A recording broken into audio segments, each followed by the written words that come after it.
Pembangunan politik merupakan pengembangan kapasitas sistem politik menggunakan pendekatan pembangunan.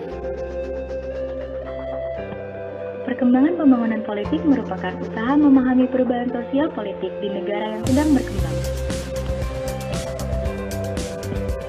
Menurut Lucien Fay, ciri-ciri pembangunan politik, semua orang harus menjadi warga negara yang aktif, kapasitas atau kesanggupan dari suatu sistem politik, serta diferensiasi dan spesialisasi.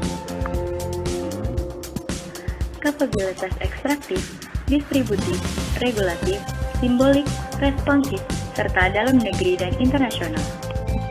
Tahap pembangunan politik, unifikasi primitif, industrial, kesejahteraan nasional, dan berkelimpahan. Perubahan sistem, perubahan di dalam sistem politik, dan perubahan karena dampak berbagai kebijakan umum. Menciptakan sistem politik yang maju dengan objek sistem nilai politik, struktur kekuasaan, strategi menangani permasalahan kebijakan umum dan lingkungan masyarakat. Pendekatan pembangunan politik, struktur dan fungsi, pendekatan proses sosial dalam pembangunan politik, pendekatan perbandingan sejarah terhadap pembangunan politik. Pembangunan struktur politik diperlukan perhatian dalam merombak struktur kekuasaan negara sehingga setiap lembaga mempunyai kemandiran sehingga tidak mudah diintervensi oleh kekuasaan lainnya.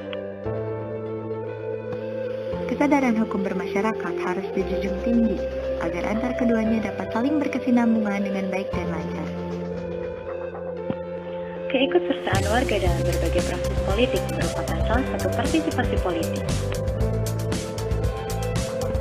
Merujuk pada proses diferensiasi struktur politik, juga sekularisasi budaya politik yang mengarah pada etos keadilan. Pilkada merupakan salah satu sarana demokrasi dan seleksi kepemimpinan politik.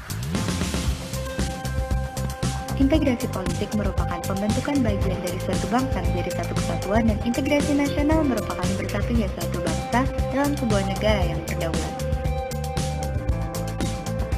Organisasi yang memiliki rantai komando dengan bentuk piramida dengan strategi yang digunakan oleh elit untuk membentuk identitas nasional.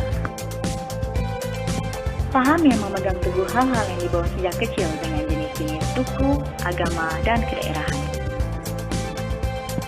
Pembangunan politik ditujukan agar terciptanya suatu ketertiban politik.